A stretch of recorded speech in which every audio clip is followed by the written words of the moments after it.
Hi, Amanda here from Patchwork and Papercraft. I'm really sorry it's been a long while since I last put on a video, and that's because my sister-in-law was taken into intensive care in hospital and she's been very, very ill. But I thought it was about time I actually finished this quilt. Now, all quilts are made the same. So I'm going to show you the sandwich on a small one, and then I'll show you the quilting itself on the quilt that we've been making.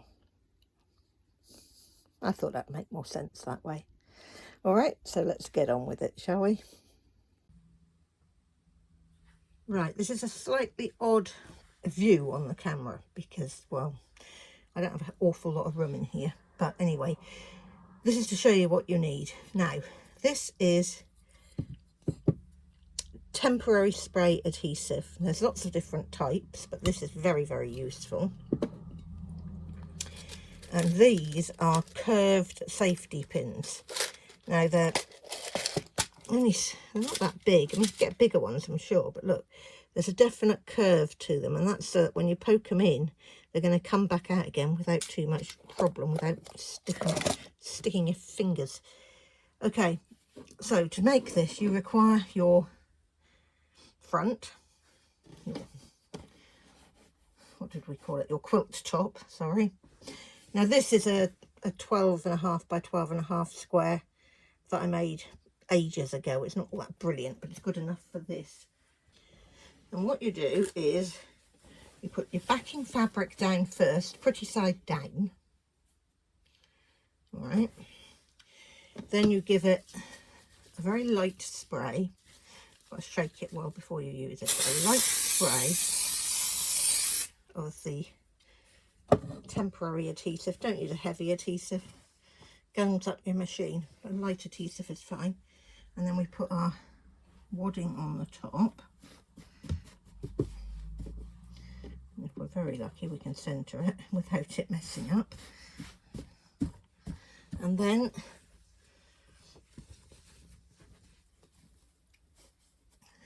pretty side up.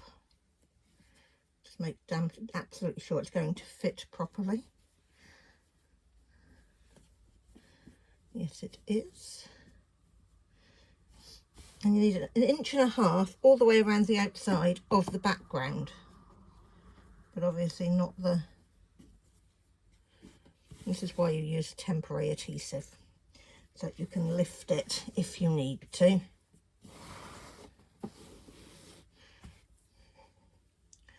And move it slightly, because I didn't have it quite centred.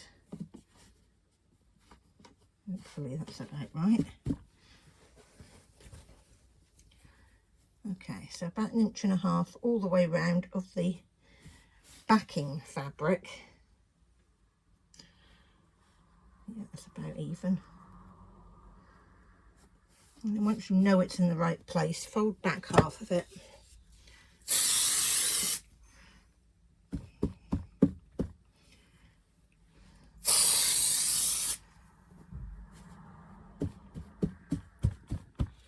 There we go. And then we get our pins.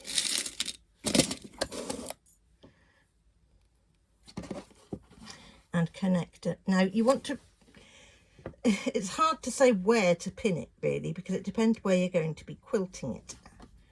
But in the main, I would say a couple on the outside edges. And, you know, and a couple in the centre. So let's quickly do this. Oh, come on. My fingers don't want to work very well today. That's the Parkinson's for you. And all the worry over my sister-in-law doesn't help. But never mind. These things are sent to try us, as it were. Turn it round. Just much easier to show you on this one. I will try and show you a bit of the big one in a moment, and then you'll be able to see how the big one actually goes together.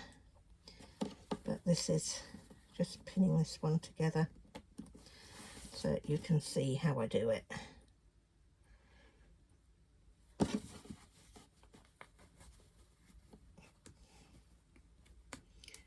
There we go. And it holds it all straight, all in nice and neat, so that you can do however much quilting you want to do. And there are of course different sorts of quilting, we'll get into that in a moment as well. But there we go, one more, and this is completely pinned up and ready.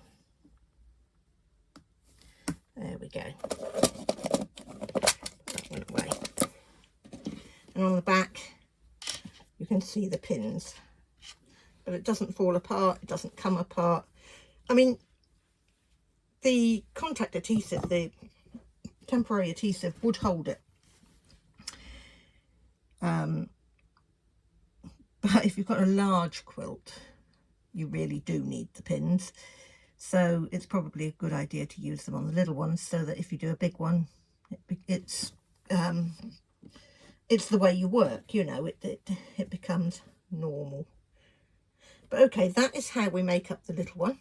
Now we'll show you how you put together the big one, and then we'll carry on. Okay, all right, so now we've got our quilt top laid out in our sandwich with the wadding and the backing, and we've laid them out nicely together. Next, you take these curved pins, smooth it out and pin it through all the way around so that it holds still, and a couple in the middle, and you can put more pins in if you think you need them. I wouldn't advise less. Okay, so this is one way of doing quilting, and it's called freehand. Now I've done nothing to the machine whatsoever. All I've done is I've drawn a pattern on the fabric itself in this case tailor's chalk, but you can get pens that rub off with heat. You can get washable markers, you can get all sorts of things to help you. And all you do is you slowly follow the line that you've drawn. Now obviously this is a darn sight easier on smaller pieces than it would be on a full quilt, which is one of the reasons people take them to long arm quilters, of course, because big machines can do it much easier. Oops, round we come. Gone off the line a bit, doesn't matter. Round we come. Basically you have to follow your line around, and then we'll cut that off and I'll show it you. So I don't know if you can see it on that side, you might be able to. If I turn it over you should be able to see the pattern on that side. Another way of doing the same thing is you have to turn off your feed dogs. Now these things here are the feed dogs, they literally feed your fabric through the machine. Just checking that it's all laid out. Try and find out where I put my feed dogs down. I haven't done this for so long. There we go. And that takes them out of action, or it should have done. And then what you do is it's now your job to move the fabric. So it won't move unless you move it. And you have to move it in whatever direction you want it to go in. So we're going to go sideways here, and then we're going to go up again. Now obviously this is a bit easier on a bigger quilt than the other method, but you do have to practice because it's awkward to get it to move at the right speed. Because of course if you're a little bit out of speed you get great long stitches, and if you're really slow you get little stitches.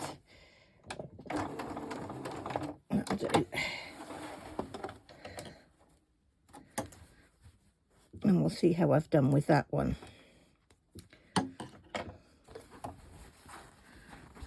Not too bad. I don't know if you can see that. There we go. But if you look carefully, you'll find that there's stitches that are pulled because I'd moved it too fast, and there are some that are, you know, it's not as easy. Let's put it that way. The other method is straight stitching, and that's the one I'm going to show you on the big quilt. And this is the last way. Obviously with the machine set up as you would normally have a machine set up, and you literally stitch in straight lines down your quilt. Now there are two ways of doing this as well. If you want, you can stitch in the ditch. Now that means you stitch exactly on the line of your previous stitching. I find that doesn't make the finished quilt quite as strong, but it's preference. It is personal preference.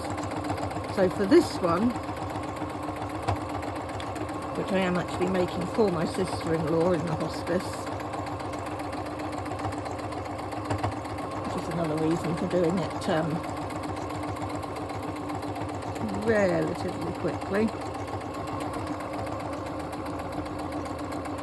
All the way down.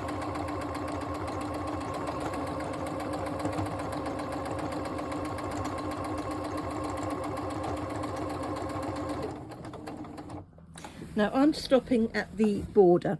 You don't have to, you can come all the way to the end if you like, but I'm going to stop at the border. I'm going to lift it.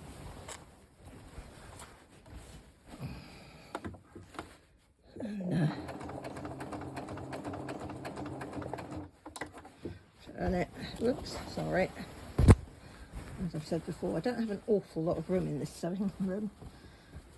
I'll have to give you a tour at some point, but at the moment it's the right tip, so I wouldn't want anybody to see it. And I've been saying that since we moved in November, so you know. Hello, forgot to put the foot down.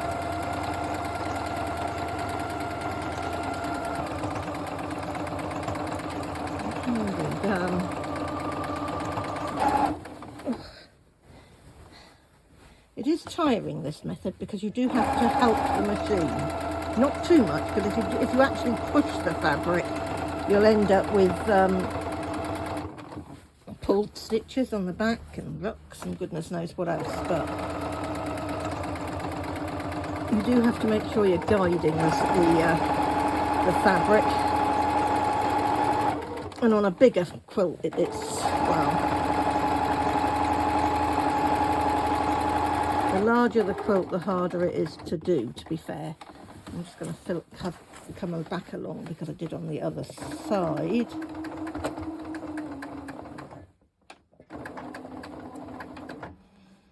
There we go.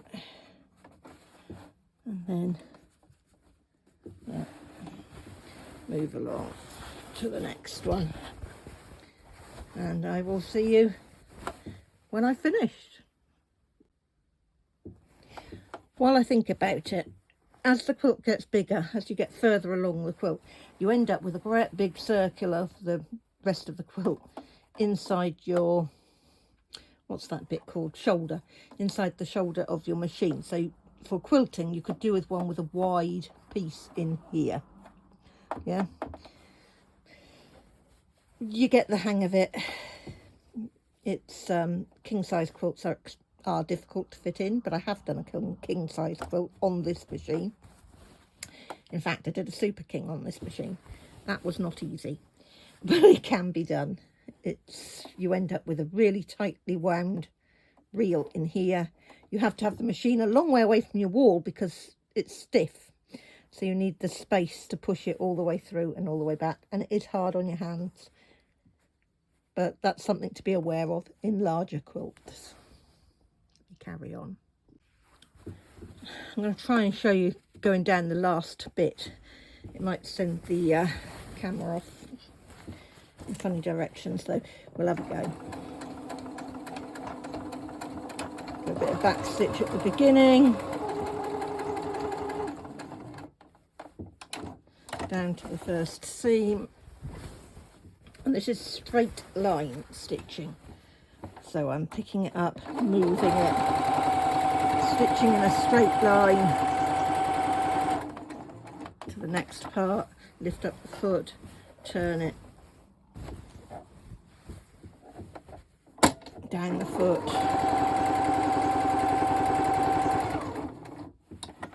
up the foot, and we come.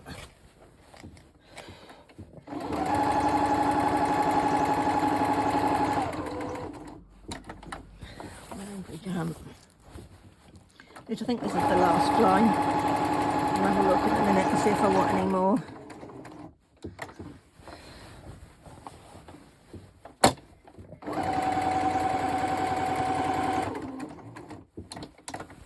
And we come again.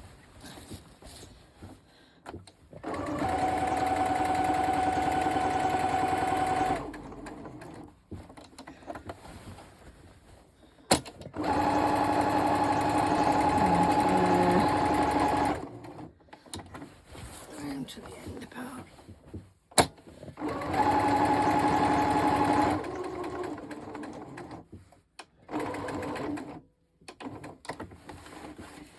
Out it comes, and we'll see how we've done.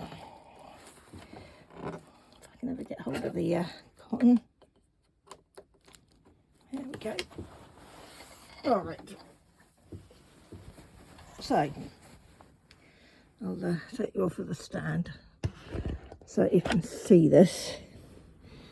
There we go. What I've done is I've come down either side of that seam, the centre seam and the end seam, and then down the middle the other way I've come like that on both sides, and the same there. So what I haven't done is any joining along the edges themselves, which I think would probably finish it off.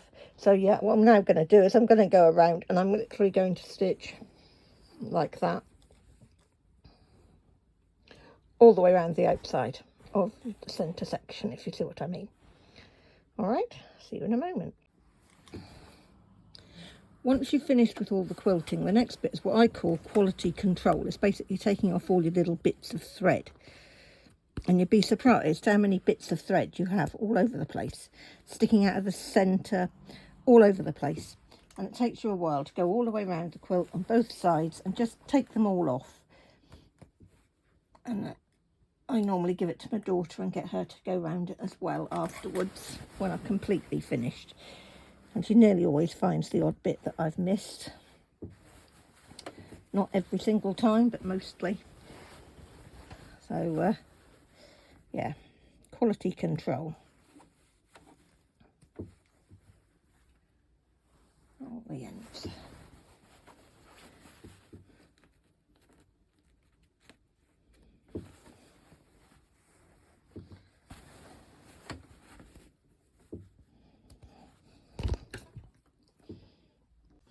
Okay, so we're now coming back to this little one to show you the binding, because it's much easier to show you on a small scale.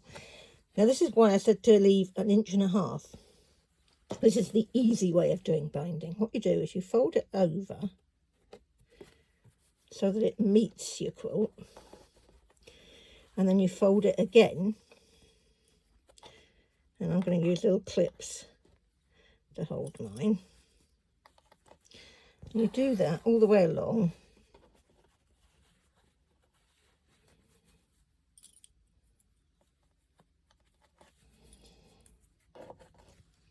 like that. Now, when we come to the corners, there are 2 ways of doing it. We can smooth it out and just do the same thing again. That will give you a square corner. Or when you get to the corner, you can fold in a triangle first, then fold it in half and fold it over. And if you do it completely right, it works. Let me show you.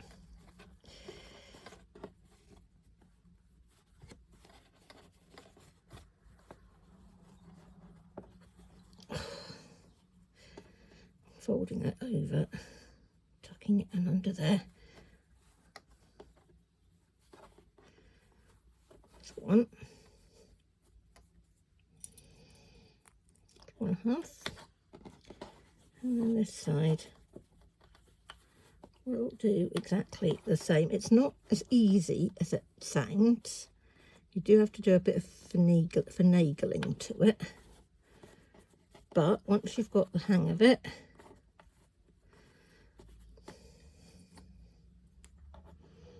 there we go. It gives you that sort of edge of corner, which is of course the better one to do. So let's do that again, shall we? Fold that one back, fold that one in so that it's nice at a good angle, like that. Fold it to halfway and fold it over. There we go. Fold it to halfway. This, by the way, only works if you've cut it square. If your quilt is not square, you'll end up with big gaps like that. And then you have to sort of move it about until it's fitted completely nicely. Oops, I forgot to fold it in half first. There we go. I'll just fold that bit in between. Now this looks really fiddly, and I suppose it is when you first start out, and I'm making it look far worse than it actually is. So you don't have to fold that under, you can just cut it off if you want, which might be easier, but I find this way gives me a nice edge. And also I don't have to worry too much. If I get it wrong, I can just undo it and do it again. There we go. That's how easy it should be. Just fold it and fold it. There we go. Pin up the sides. Right. Fold it in. Last corner. It's always the last corner, isn't it? Don't you think? Always. Without fail. If you have any problems at all, it'll be the last corner that gives you it. Last corner, the last edge, the last block, the last one of anything is the hardest.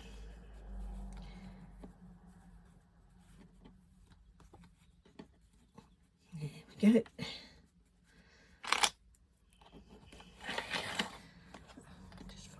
In. And that's the same regardless of how big or small your quilt is. And then all you do is you top stitch all the way around. Okay.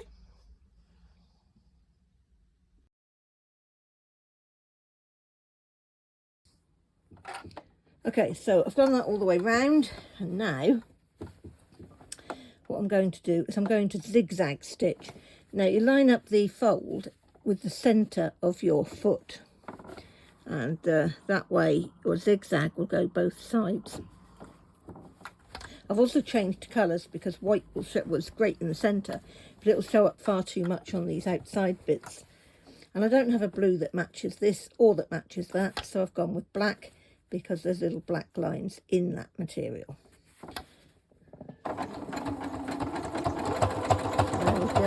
Go along a little way, take out the clip. Of course, if you use pins, that's fine, but you do tend to stick them into yourself if you use pins when you're quilting. So I tend not to. Sorry if the camera gets jolted a bit through this.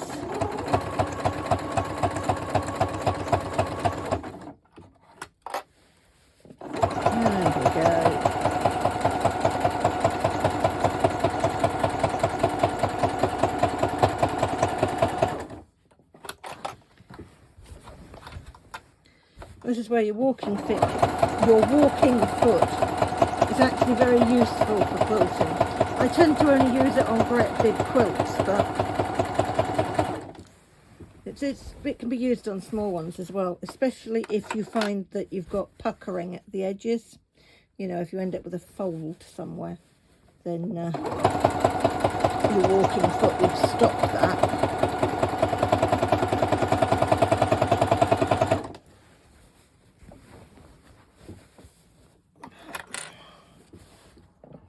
But not everybody's got a walking foot, and they can be quite expensive. So I'm just doing this without one. Now I'm approaching the corner now. Whoops. I don't know if I can get this so I can show you properly. So I'm approaching the corner, so I've got to hold the corner and take out the clips, because otherwise the machine won't work, will it? Oops, I've dropped that, which means I've got to redo my corner, but that's okay because it's not that difficult to do.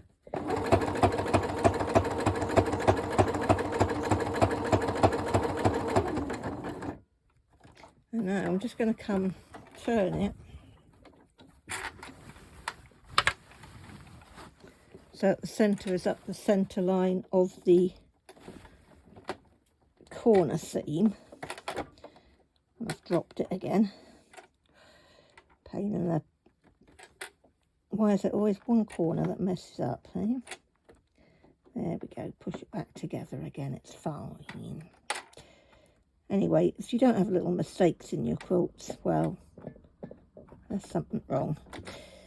All quilts have got little mistakes in them. There we go.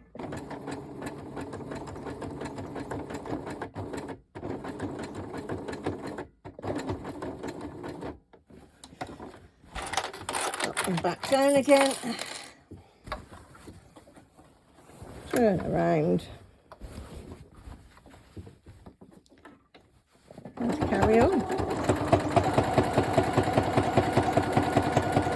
So what you end up with is all the way around you've got a zigzag holding your edges down quite happily. I mean, that's the corner that I haven't done yet. There was another way of doing the corners that I've used on this quilt, and that was when you get to the corner, you find a corner, there we go.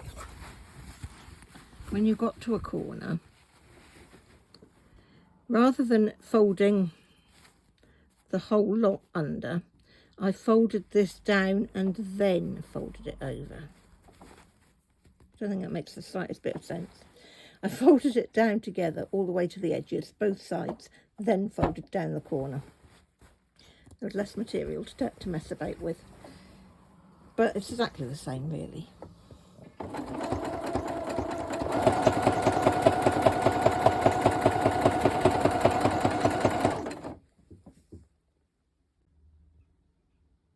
And here we are. So that's the little one. You can see the quilting on that quite happily. And as I say, that's 12.5 square. So that would be quite good in the centre of a table to put a pot on. Or we've got this thing finally finished. And this is what I've called your first quilt. And no matter who you gave it to, or even if you kept it for yourself, they would think that was lovely. Well, I think it's lovely. And okay, my corners haven't really come out perfectly, but they're not bad.